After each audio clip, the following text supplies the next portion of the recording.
നമസ്കാരം. ഉപ്പി സാറിന്റെ tonsillitis trilogy തരാമെന്ന് വാക്കും പറഞ്ഞിട്ട് പോയവനല്ലേടാ നീ എന്ന് നിങ്ങൾക്ക് തോന്നാം. നിന്നെ അങ്ങനെ വേഗം മറക്കാൻ പറ്റുമോ? ഇടയ്ക്കൊക്കെ ഓർക്കും. പിന്നെ കരുതി ആരെങ്കിലും തല്ലിക്കൊന്ന് കടലിൽ തല്ലി കാണും, അല്ലെങ്കിൽ ജയിലിൽ സുഖമായിട്ട് കിടക്കാന്ന്. അയ്യോ അതെന്ത്? നിന്റെ കയ്യിലിരിപ്പതായിരുന്നല്ലോ. അതന്നത്തെ ചോരത്തിളപ്പിന്. ഇപ്പൊ എന്ത് ചോര തണുത്തു പോയാ? തണുത്ത് മരവിച്ചു എന്ന് പറയുന്നതാവും ശരി. എന്ത് പറ്റി? എന്ത് പറയാൻ? ചില പ്രത്യേക സാഹചര്യങ്ങൾ കൊണ്ട് നമ്മൾ ആ ഫ്രാഞ്ചൈസ് വേണ്ടെന്ന് വെക്കുന്നു. വലിയ വലിയ താരങ്ങൾക്ക് വരെ ഷെൽഫ്ഡ് പ്രോജക്ട്സ് ഉണ്ട്. അപ്പോൾ പിന്നെ നമ്മളൊക്കെ എന്ത്?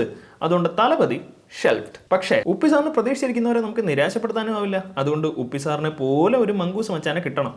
ഇച്ചിരി പാടായിരുന്നു തപ്പി പിടിക്കാൻ. കാരണം ഒപ്പി സാറിനെ പോലെ ആക്ടിങ്ങും ഡാൻസിങ്ങും ഫൈറ്റിങ്ങും ഒക്കെ ചെയ്യുന്ന ഒരാളെ കിട്ടണ്ടേ. എന്തായാലും കന്നഡ സിനിമയിലെ സിംഹത്തിനെയും പുലിയെയും ഒറ്റയാനെയൊക്കെ കണ്ടു. അതുകൊണ്ട് ഇനി ആ കാട്ടിലെ അടുത്ത മൃഗത്തിന്റെ ഊഴം. പ്രസന്റിംഗ് യു തന്ത കർണാടക മുഖ്യനായതുകൊണ്ട് മാത്രം നായകനായ യുവ ചാമ്പ്രാൻ നിഖിൽ കുമാർ സാറിന്റെ ജാഗ്വാർ. അതായത് ഇന്ത്യൻ സിനിമയിൽ സൂപ്പർ ഹീറോകളില്ല എന്നൊരു കംപ്ലൈൻറ്റ് ഉണ്ടായിരുന്നു. ആകെ ആ സമയത്ത് നമുക്കുണ്ടായിരുന്നത് ഒരു ശക്തിമാൻ, ഒരു കൃഷ്, പിന്നെ ഒരു രാവണൊക്കെ യുനോ. പക്ഷേ അതും അങ്ങ് നോർത്ത് ഇന്ത്യയിലാണ്. സൗത്തിൽ നമുക്ക് ആകെ ഒരു പെടിവള്ളി കിട്ടിയത് മിന്നൽ മുരളിയൊക്കെ വന്നപ്പോഴാണ്. അപ്പോൾ നിങ്ങൾ ചോദിക്കും, എന്താണ് ഞങ്ങളുടെ അണ്ണൻ്റെ വേലായുധവും ജീവയുടെ മുഖംമൂടിയും വിക്രമിന്റെ കന്തച്ചാമിയും ഒന്നും നിങ്ങൾ കണ്ടിട്ടില്ലേ? അല്ലേ? ജോത്സ്യനാണോ? ഇതിന് ജോത്സ്യനൊന്നും ആവണ്ട. അതായത് നമ്മുടെ അണ്ണന്റെ വേലായുധം അണ്ണാവെ പറ്റി പറഞ്ഞ അല്ലെങ്കിൽ വേണ്ട. അതായത് നമുക്ക് നമ്മുടെ ജാഗ്വാറിലേക്ക് തിരിച്ചു വരാം. അതായത് ഈ പറഞ്ഞ പടങ്ങളൊക്കെ ഒരുപാട് ശ്രമിച്ചിട്ടുണ്ടെങ്കിൽ നമുക്കൊരു ഹോളിവുഡ് ബാറ്റ്മാൻ ലെവൽ സൂപ്പർ ഹീറോയെ കിട്ടിയത് ഈ പടത്തിലാണ്. ബാഹുബലിക്കൊക്കെ വേണ്ടി കഥ എഴുതിയില്ലേ? ഇനി പീറബലിക്ക് വേണ്ടി കഥ എഴുതാൻ പറഞ്ഞ് രാജമൗലിയുടെ തന്തയുടെ കഴുത്തിൽ കത്തി വെച്ച് ഭീഷണിപ്പെടുത്തി ഉണ്ടാക്കിയെടുത്ത കഥയിൽ സംവിധായകൻ കുറച്ച് വവ്വാല് രക്തം പിഴിഞ്ഞൊഴിച്ചപ്പോൾ ഉണ്ടായ പടമാണ് ഇന്നത്തെ നമ്മുടെ ഡൈസെക്ഷൻ ടേബിളിൽ. അപ്പോൾ വീഡിയോയിലേക്ക് പോകുന്നതിന് മുമ്പ് ഒരു കാര്യം കൂടെ എനിക്ക് പറയാനുണ്ട്. ഇത് ഇച്ചിരി വെറൈറ്റി ആയിട്ടുള്ള പടമാണ്. അതായത് സാധാരണ കാര്യങ്ങളിൽ വരെ ഭയങ്കര വെറൈറ്റി ആയിരിക്കും. അതുകൊണ്ട് ആ ഒരു മൂഡിൽ വേണം ഈ പടം കാണാൻ. അപ്പോൾ പടം തുടങ്ങുമ്പോൾ നമ്മൾ കാണുന്ന ഒപ്പേറ ഹൗസ് പോലെ തിളങ്ങി നിൽക്കുന്ന ഒരു പടുകൂട്ടൻ ന്യൂസ് ചാനൽ ഓഫീസ്. വിശാലമായ കാർ പാർക്കിംഗ്, തിണ്ണ തൊട്ട് സ്റ്റെപ്പ് വരെ ആളുകൾ, നിറച്ച് ലൈറ്റ്, എല്ലാവർക്കും തിരക്ക്, പിന്നെ ഹനുമാൻ സീത. അങ്ങനെ സാധാരണ ഒരു കുമരകൻ ടേബിൾ ടി വി ഓഫീസിൽ കാണുന്ന സാധനങ്ങളെല്ലാം ഈ കർണാടക BBC-യിലുണ്ട്. അവിടുന്ന് ജസ്റ്റ് ഒരു 100 മീറ്റർ കൊണ്ട് അകത്തോട്ട് പോയി കഴിഞ്ഞാൽ തുണ്ടുപടങ്ങൾ നാടിനാപത്തോ എന്നുള്ള വിഷയത്തിൽ പൊരിഞ്ഞ അടി. ഇത്രയും വലിയ ഓഫീസിൽ എന്തിനാണ് ഈ തേമ്പിയ വിഷയത്തിൽ പരിപാടി നടത്തുന്നത് നിങ്ങൾ ആലോചിക്കാം. പക്ഷേ അതിനൊക്കെ കാരണക്കാരൻ ഇതിൻ്റെ ഹെഡായിട്ടുള്ള ഈ മാമനാണ്. അതായത് ബാറ്റ്മാൻ ആണല്ലോ ഇവർ ഉദ്ദേശിച്ചത്. ബാറ്റ്മാൻ്റെ വില്ലൻ ആരാണ്? ജോക്കർ. അപ്പോൾ പക്ഷേ ഇവിടെ വരുമ്പോഴത്തേക്കും ജോക്കറിനെ പോലെ പെയിൻറ്റ് അടിച്ച് ജോക്കറിന് പേര് വിട്ട് ക്യാരക്ടറിനെ ഇറക്കാൻ പറ്റുമോ? അതുകൊണ്ട് സംവിധായകൻ ക്ലെവറായിട്ട് കണ്ടുപിടിച്ച ഐഡിയയാണ് ആ ക്യാരക്ടറിനെ അങ്ങ് ജോക്കറാക്കി. അതായത് നിങ്ങൾ ഈ കാണുന്ന തുണ്ടുപടങ്ങളെ പോലെ നാടിന് വളരെ അത്യാവശ്യമായിട്ടുള്ള വിഷയത്തിൽ പരിപാടി വെച്ചിട്ടും എന്തുകൊണ്ട് ചാനൽ ഹിറ്റ് ആവുന്നില്ല എന്ന് ചോദിക്കുന്നത് നമ്മുടെ ജോക്കർ സാറിനെയാണ്. അതായത് ജോക്കർ സാർ പറയുന്നത് ലോകത്ത് മനുഷ്യർക്ക് വേണ്ടത് രണ്ട് കാര്യങ്ങളാണ്. ചായ കാപ്പി. ഇതാണോ രണ്ട്? അല്ലല്ല, ഒന്ന് സെക്സ്, 2 ക്രൈം. തുണ്ടുപടങ്ങളെ പറ്റി വിഷയം വെച്ചപ്പോഴേ തോന്നി. എന്തായാലും പണ്ട് ഭയങ്കര ഹിറ്റായിരുന്ന ചാനൽ ഇപ്പോൾ പലയിടത്തുനിന്ന് ഹിറ്റ് കിട്ടി കിടപ്പാണ്. അപ്പോൾ അതൊന്ന് പൊക്കിക്കൊണ്ട് വരണം. അത് എങ്ങനെ പൊക്കിക്കൊണ്ട് വരാം എന്നുള്ളതിനാണ് ഈ ചർച്ച. പക്ഷെ പെട്ടെന്ന് നമ്മൾ ആരും വിചാരിക്കാത്തൊരു കാര്യം അവിടെ നടക്കും.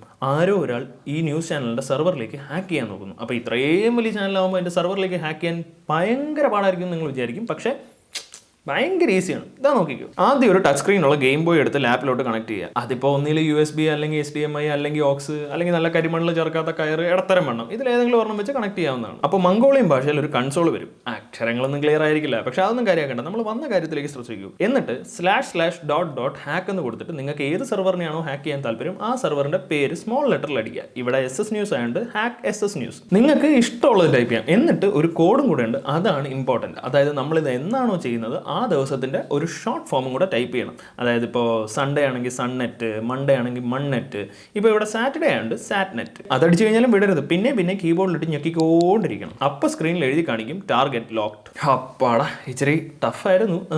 എന്തായാലും സെർവർ ഹാക്ക് ചെയ്ത് കഴിഞ്ഞപ്പോൾ ആ ചാനലിൽ ഒരു അനൗൺസ്മെൻറ്റ് വരും. 5 മിനിറ്റിൽ ആ ചാനലിൽ ഒരു കൊലപാതകം ലൈവായിട്ട് കാണിക്കുമെന്ന്. അപ്പോൾ എല്ലാവരും ആകെ പാനിക്കാവും. പക്ഷേ നമ്മുടെ മുതലാളി വേറെ വൈബിലാണ്. അങ്ങേര് പറയുന്ന ഈ കൊലയെങ്കിൽ കൊല എന്തെങ്കിലും കാണിച്ചിട്ട് ഈ ചാനലൊന്ന് പൊങ്ങി വരട്ടെ എന്നാണ്.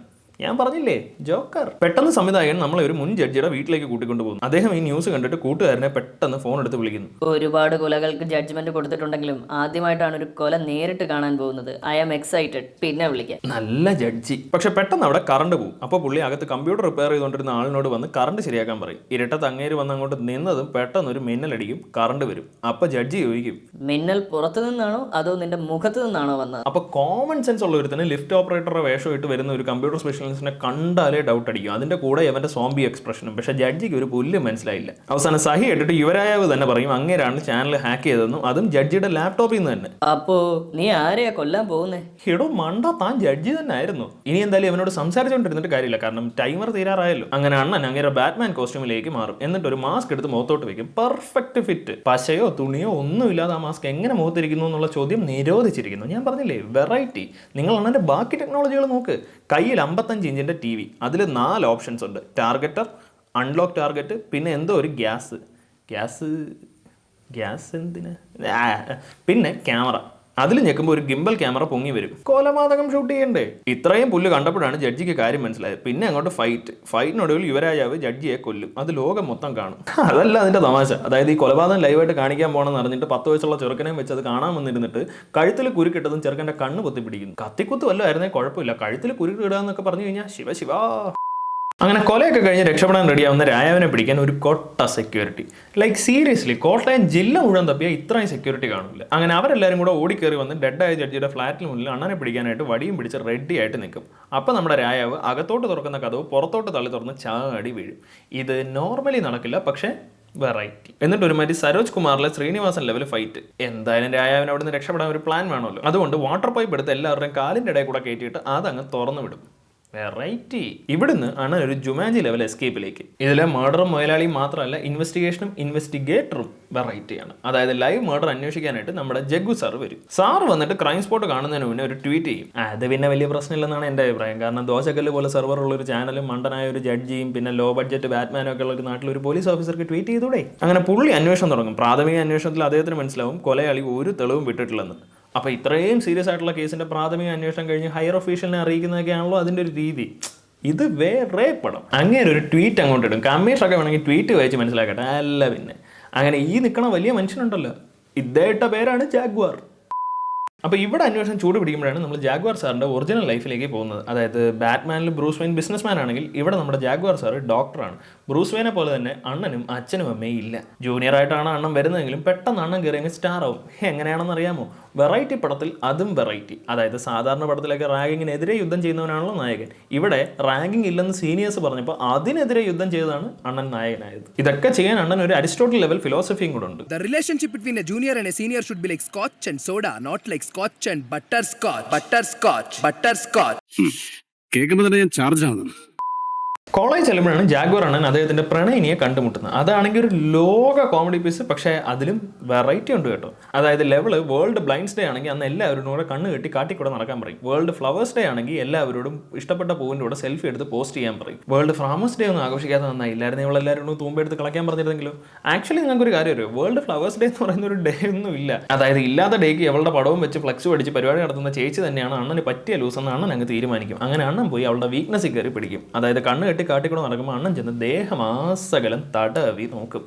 അണ്ണൻ നായകനാണ് നിങ്ങൾ. അങ്ങനെ കുറേ നാൾ പുറകെ നടന്നിട്ട് ഒന്നും നടക്കില്ലെന്ന് മനസ്സിലായപ്പോൾ അണ്ണൻ ചേച്ചിക്ക് ഫ്ലവേഴ്സ് ഡേക്ക് ഹിമാലയത്തിൽ മാത്രം കിട്ടുന്ന ചേച്ചിക്ക് ഇഷ്ടമുള്ള സ്വയം സൗഗന്ധിക പുഷ്പം പ്ലാസ്റ്റിക് വെർഷൻ കൊണ്ടുവന്ന് കൊടുക്കും. ചേച്ചി ഹാപ്പി, ലവ് സെറ്റ്, പിന്നെ പാട്ട്. അപ്പോൾ ഹിമാലയത്തിലെ പുഷ്പമാണല്ലോ, അപ്പോൾ പിന്നെ ബാക്കി പുഷ്പിക്കലും ഹിമാലയത്തിൽ തന്നെ. ഡ്യൂപ്ലിക്കേറ്റ് പൂ പോലെ തന്നെ ബാക്ക്ഗ്രൗണ്ടും ഡ്യൂപ്ലിക്കേറ്റ് ആണെന്നുള്ളത് ശ്രദ്ധിക്കേണ്ട കാര്യമാണ്. ഇതാണ് പ്ലോട്ട് കൺസിസ്റ്റൻസി. പ്ലാസ്റ്റിക് പൂവും കയറിപ്പിടുത്തം ഒക്കെ കഴിഞ്ഞിട്ടും ചേച്ചിയെ ഇനിയും കുറച്ചുകൂടെ വീഴ്ത്താനുണ്ട്. അതിനായിട്ട് അണ്ണൻ കണ്ടുപിടിച്ച അടുത്ത പ്ലാനാണ് ചേച്ചിയുടെ പട്ടിക്കുട്ടിയെ തട്ടിക്കൊണ്ട് പോകല്. അപ്പോൾ ഇത് നടക്കാതിരിക്കാൻ ലവളുടെ ചേട്ടൻ്റെ ഫ്രണ്ട് പട്ടിയെ തട്ടിക്കൊണ്ട് പോയി കൂടെ ഇരുന്ന് വെള്ളം അടിച്ച് ഡാൻസ് ഒക്കെ കളിക്കും. വെറൈറ്റി. പക്ഷേ രാവിലെ ചേച്ചി വിഷമിച്ചിരിക്കുമ്പോൾ അണ്ണൻ തന്നെ പട്ടിയെ കൊണ്ടുവന്ന് തിരിച്ചു കൊടുക്കും. പക്ഷേ ചേച്ചിക്ക് പട്ടിയെ മാത്രം കിട്ടിയാൽ പോരാ, പട്ടിയെ തട്ടിക്കൊണ്ട് പോയവനെയും കൂടെ കിട്ടണമെന്ന് പറഞ്ഞു ഒരേ വാശി. പാവം, ആ പട്ടിക്ക് വായ ഉണ്ടായിരുന്നെങ്കിൽ അത് തന്നെ പറയുമായിരുന്നു എന്ന് നിങ്ങൾ വിചാരിക്കുന്നുണ്ടോ? പേടിക്കണ്ട, ഇത് വെറൈറ്റി പടം. ഈ പട്ടി വാൻഗോയെ പോലെ നല്ലൊരു ചിത്രകാരൻ കൂടിയാണ്. അങ്ങനെ അതിന്റെ കരടിപ്പൂട കാല് വെച്ച് നല്ല ഒന്നാം തരം സ്കെച്ച് വരച്ചു കൊടുക്കും. ഞാൻ പലതരം വെറൈറ്റികൾ കണ്ടിട്ടുണ്ട്. പക്ഷേ ശ്വാനനെ കാലുകൊണ്ട് ഒരുമാതിരി ഫോട്ടോ എടുത്ത പോലത്തെ പെയിന്റിംഗ് ഒക്കെ വരപ്പിക്കുന്ന സ്കീമൊക്കെ അമ്മമ്മോ ഔട്ട്സ്റ്റാൻഡിങ്. ഇതൊക്കെ ആയപ്പോൾ ചേച്ചി ഒരു 90% വീണു. ബാക്കി 10% വീണത് എങ്ങനെയാണെന്ന് നിങ്ങൾക്ക് അറിയണോ? അറിഞ്ഞാൽ നിങ്ങൾ ഞെട്ടും. അതായത് ഒരു ദിവസം അന്ന് പ്രത്യേകിച്ച് ഒരു ഡേയും ഇല്ലാത്തതുകൊണ്ട് ക്ലാസ്സിൽ കയറാതെ കോട്ട് വിട്ട് കറങ്ങി നടന്ന ചേച്ചിയുടെ പുറകെ നടന്ന് യുവരാജാവ് സ്നേഹം പ്രകടിപ്പിക്കുകയായിരുന്നു. പിടുത്തവും പ്ലാസ്റ്റിക്കും പപ്പിയും ഒന്നും ഇല്ലാതെ ബുദ്ധിമുട്ടാണ്. എന്നാലും യുവരാജാവ് അങ്ങ് അഡ്ജസ്റ്റ് ചെയ്തു. പക്ഷെ അപ്പോഴാണ് പെട്ടെന്ന് ഒരു കഥവിന്റെ വിടവിലൂടെ ഒരു പേഷ്യന്റിനെ രാജാവ് കാണുന്നത്. പിന്നെ ഒന്നും നോക്കില്ല, അദ്ദേഹം അകത്തേക്ക് ഓടിച്ചെന്ന് ഫയലും വായിച്ച് നെഞ്ചിൽ എണ്ണയും തടവി ഷോക്ക് അടിപ്പിക്കാൻ തുടങ്ങി. ഇതിനിടയ്ക്ക് ഏതാണ്ട് മരുന്നൊക്കെ കുത്തി വെക്കുന്നുണ്ട്. അങ്ങനെ ഷോക്ക് അടിച്ച് വേർപ്പ് തുടച്ച്, ഷോക്ക് അടിച്ച് പിന്നെയും വേർപ്പ് തുടച്ച് അണ്ണൻ ആ രോഗിയെ രക്ഷിക്കും. രക്ഷപ്പെടാൻ ഒരു സാധ്യതയും ഇല്ലായിരുന്ന രോഗിയെ രക്ഷപ്പെടുത്തിയ അണ്ണൻ ദൈവം തന്നെ എന്ന് നായികയുടെ ചേട്ടന് മനസ്സിലായി. ഇത് ഇവർക്ക് ഇപ്പോഴാണോ മനസ്സിലാവുന്നത്? എനിക്ക് നേരത്തെ മനസ്സിലായി. വീണ്ടും ഒരു പാട്ട്. അങ്ങനെ ഇത്രയും ഫൺ പരിപാടികൾക്ക് ശേഷം പടം വീണ്ടും സീരിയസ് ട്രാക്കിലേക്ക്. അതായത് നമ്മുടെ ജഗ്ഗു സാർ അന്വേഷണത്തിനിടയിൽ ഇടയ്ക്കിടയ്ക്ക് ഇങ്ങനെ ട്വീറ്റ് ഇടുന്നുണ്ട്, ന്യൂസ് റിപ്പോർട്ടേഴ്സിന്റെ ശല്യമൊന്നുമില്ല. അങ്ങനെ അങ്ങേര് ആ അന്വേഷണത്തിന്റെ ഭാഗമായിട്ട് ചാനൽ ഓഫീസിലോട്ട് കയറി ചെന്ന് നമ്മുടെ ജോക്കർ മാമിനെ ചോദ്യം ചെയ്തു. അങ്ങേര് നല്ല പുളിച്ച 4 വർത്തമാനം പറയും. അതും കേട്ടോണ്ട് ട്വിറ്റർ ജഗ്ഗു ഇങ്ങ് ഇറങ്ങിപ്പോരും. ജഗ്ഗു ട്വീറ്റ്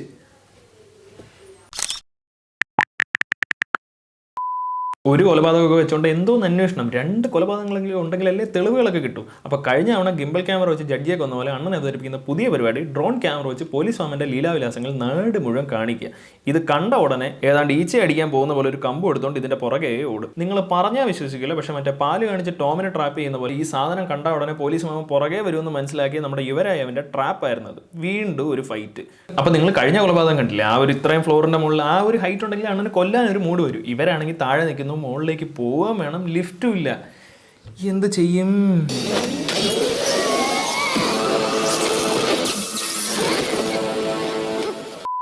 അപ്പോൾ കൊലപാതകമൊക്കെ കഴിഞ്ഞ് അവിടേക്ക് വരുന്ന ട്വിറ്റർ ജഗ്ഗു ഫ്രസ്ട്രേറ്റഡ് ആയിട്ടിരിക്കുമ്പോൾ പുള്ളിക്ക് ഫോണിൽ ഈ കൊലയൊക്കെ ചെയ്യുന്ന യുവരാജാവാണെന്ന് പറഞ്ഞ് മെസ്സേജ് വരും. ജഗ്ഗു ഞെട്ടി. അപ്പോഴേക്കും അവിടെ കത്തി നിൽക്കുന്ന ജയൻ വെയിലിൽ അണ്ണൻ്റെ പടം ഇങ്ങനെ തെളിഞ്ഞ് വരും. ഉലുവ വെള്ളം കുടിച്ചിട്ട് കമന്ന് കിടന്ന് എഴുതി കഴിഞ്ഞാൽ ഇതേപോലത്തെ ജയൻ്റ് ഐഡിയാസ് വരുമെന്ന് പണ്ട് എൻ്റെ അമ്മൂമ്മ പറഞ്ഞത് ഞാനിപ്പോൾ ഓർക്കുന്നു.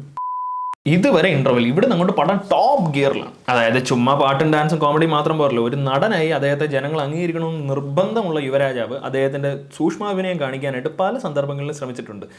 വിശ്വാസമില്ല? എന്ന് നോക്കൂ. അണ്ണ പേടി, അണ്ണ വിറയല് കൈ കിടന്ന് വിറയ്ക്കുന്നുണ്ടോ? ഇതാണ് വിരലുകൾ പോലും അഭിനയിക്കുമെന്ന് പറയുന്നത്.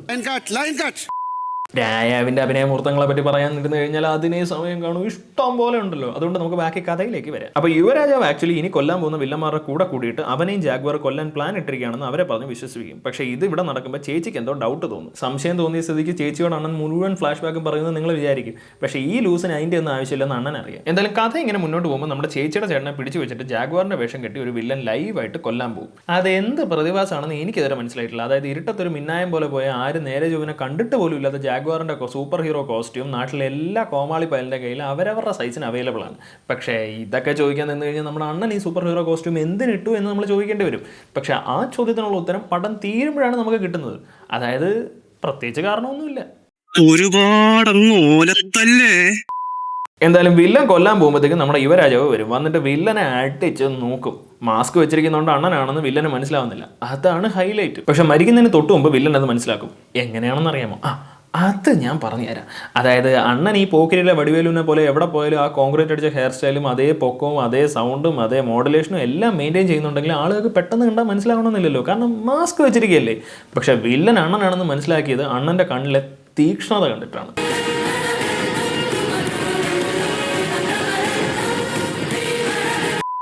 അപ്പോൾ ഈ വില്ലനെ അങ്ങോട്ട് കൊന്നിട്ട് നടു നിവർക്കുന്നതിന് മുന്നേ പോലീസ് പിടിക്കാൻ വരും. അണ്ണൻ അവിടുന്ന് വയറും വലിച്ചിട്ട് പുറത്തോട്ട് ചാടും. എന്നിട്ട് നേരെ ഓടി ചെന്നൊരു BMW ഷോറൂമിലോട്ട് എഴഞ്ഞ് കയറും. ട്വിറ്റർ ജഗ്ഗുവും ടീമും അതിൻ്റെ മുന്നിൽ വന്ന് തമ്പടിക്കും. ഷോറൂമിന് വേറെ എക്സിറ്റ് ഇല്ലെന്ന് അറിഞ്ഞപ്പോൾ ജാഗ്വാറിനെ പൂട്ടാവുന്ന സന്തോഷത്തിൽ ജഗ്ഗുവും ടീമും തോക്കും പിടിച്ച് ചാർജായിട്ട് നിൽക്കും. ഷട്ടർ പതിയെ തുറക്കുന്നു. പക്ഷെ അണ്ണനെ കാണാനില്ല. പെട്ടെന്ന് എന്തോ ഡൗട്ട് തോന്നിയ ജഗ്ഗു സെക്യൂരിറ്റിയോട് ചോദിക്കും, ഇതെന്ത് ഷോറൂമാണ്? Racing car showroom sir. ഇത്രയും നേരം അവിടെ നിന്നിട്ട് അതിൽ വെണ്ടക്ക അക്ഷരത്തിൽ എഴുതി വെച്ചിരുന്ന കാര്യം പോലും വായിക്കാത്ത താനാണോ ജാഗ്വാറിനെ പിടിക്കാൻ പോകുന്നത്? പക്ഷെ എന്നാലും അണ്ണൻ എവിടെ പോയി? ഇത് ഒരു നല്ല കേൾവി. பதில்ல சொல்றா. ஊம்புடா ஊம்புடா மூச்சி முட்டை ஊம்புடா உபே உபே உபே உபே உபே உபே. ഇത്രയും വലിയ വെടിവെപ്പ് നടക്കുമ്പോൾ ടോപ്പ് ഓപ്പൺ വണ്ടിയായിട്ട് വന്ന യുവരായോ മാസ് തന്നെ. ഇനി അങ്ങോട്ട് ചേസ്, അതും ടോം ക്രൂസ് പോലും ചെയ്യാൻ പഠിക്കുന്ന ചേസൊക്കെയാണ് കേട്ടോ. അതായത് കാറിൽ ഇങ്ങനെ പൊക്കോണ്ടിരുന്നപ്പോഴത്തേക്ക് അണ്ണന് കാർ ബോറടിച്ചു. പെട്ടെന്ന് റോഡിൽ കൂടെ പൊക്കോണ്ടിരുന്ന ഒരു ബൈക്കുകാരൻ്റെ പെടലിക്കോട്ട് കയറിയിട്ട് ബൈക്കും എടുത്തുകൊണ്ട് പോകും. ഇനി ജഗ്ഗു അണ്ണനെ എങ്ങനെ പിടിക്കും? ഇതിലിപ്പോൾ ഫയർ ട്രക്ക് എവിടെ നിന്ന് വന്നു എന്നൊന്നും ചോദിക്കരുത്. പക്ഷേ ജഗ്ഗു ഫയർ ട്രക്ക് കൊണ്ടുവന്നത് ചുമ്മാതല്ല, അത് അണ്ണനെ പിടിക്കാനുള്ളൊരു ബുദ്ധിയായിരുന്നു.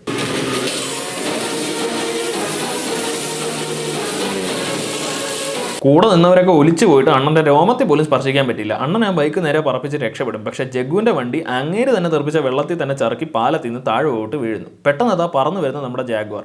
അണ്ണൻ വന്ന് ജഗ്ഗുവിനെ വലിച്ചുകൊണ്ട് പോകുന്നു. പക്ഷെ അത് കൊല്ലാനായിരുന്നില്ല, ജീവൻ രക്ഷിക്കാനായിരുന്നു.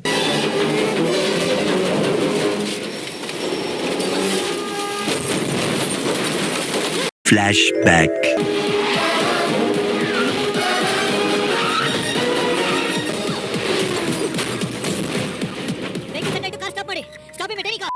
അപ്പോൾ നമുക്കിനി 2 വില്ലന്മാരെയും കൂടെ കൊല്ലാനുണ്ട്. ഇതൊക്കെ പറഞ്ഞാലും ജാഗ്വാർ ഇത് എന്തിനു ചെയ്യുന്നു എന്നുള്ളതൊരു ചോദ്യമാണല്ലോ. പഴയ ബോംബ് കഥ ഹേ. സംഭവം ക്യാ ഹേ കി അണ്ണൻ്റെ ഡാഡി ഡോക്ടറായിരുന്നു, ഫ്രണ്ട്സ് വലിപ്പിക്കുന്നു, അണ്ണൻ്റെ ഡാഡി സൂയിസൈഡ് ചെയ്യുന്നു, ഇപ്പം നടക്കുന്നത് പ്രതികാരം. എന്തായാലും ക്ലൈമാക്സിൽ രമ്യ കൃഷ്ണൻ വരും, നമ്മുടെ അണ്ണൻ്റെ അമ്മ. ഇവർ വന്നിട്ട് ചിലയോട് ചില നമുക്ക് തന്നെ സഹിക്കാൻ വയ്യ. അപ്പോൾ കേട്ടോണ്ട് നിന്നൊരു വില്ലൻ ഒരു പാത്രം വലിച്ചെറിയും. ചോര ഇങ്ങനെ ഒലിച്ചിറങ്ങുന്നുണ്ടെങ്കിൽ അമ്മച്ചി പറയും ചോരയെല്ലാം ജുജുബി, വില്ലനെ പിടിക്കടാ പുലിക്കുട്ടി എന്ന്. പിന്നെ പറയണ്ടല്ലോ, അണ്ണൻ പറന്നടിക്കും, അതും ഒരു പ്രതിമയെ വെച്ച്. അതെന്താണെന്ന് സൂക്ഷിച്ചു നോക്കൂ. ജാഗ്വാർ. എന്തായാലും ഒരു വില്ലൻ കാറിൽ കയറി രക്ഷപ്പെടാൻ നോക്കും. ജാഗ്വാർ അണ്ണൻ ഓടിച്ചെന്ന് ജനൽ വഴി നുഴഞ്ഞു കയറി മുന്നിൽ നിന്ന് സീറ്റ് ബെൽറ്റ് പിന്നിലോട്ട് വലിച്ചു പിടിക്കും. പെട്ടെന്ന് അതൊരു anti gravity 3rd dimension open ചെയ്യും. പക്ഷെ പെട്ടെന്ന് ഒരു കാർ വന്ന് അണ്ണനെ ഇടിക്കും. പിന്നെ കുഞ്ഞു പോടാപ്പ. വീണ്ടും ആന്റി ഗ്രാവിറ്റി 3rd ഡിമെൻഷൻ.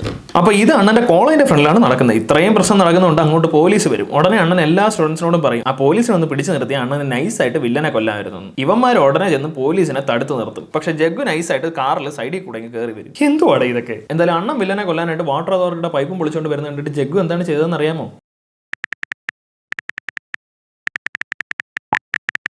ഇതൊക്കെ കണ്ടു കഴിയുമ്പോൾ എനിക്ക് പറയാനുള്ളതെന്ന് വെച്ചാൽ പടം ഇച്ചിരി ബോറായെന്നേ ഉള്ളൂ. പക്ഷെ അണ്ണനെ എനിക്കങ്ങ് ഇഷ്ടപ്പെട്ടു. എന്താ പെർഫോമൻസ്! നിങ്ങൾ ഈ പറയുന്ന മറ്റേ സ്റ്റൈലിഷ് സ്റ്റാർ അല്ലു അർജുനൊക്കെ ഇല്ലേ, അങ്ങേരെ 18ാമത്തെ പടത്തിൽ ചെയ്ത പരിപാടിയൊക്കെ 18 അടവും പഠിച്ച് ഞങ്ങളുടെ അണ്ണൻ 2ാമത്തെ പടത്തിൽ ചെയ്തിട്ടുണ്ട്.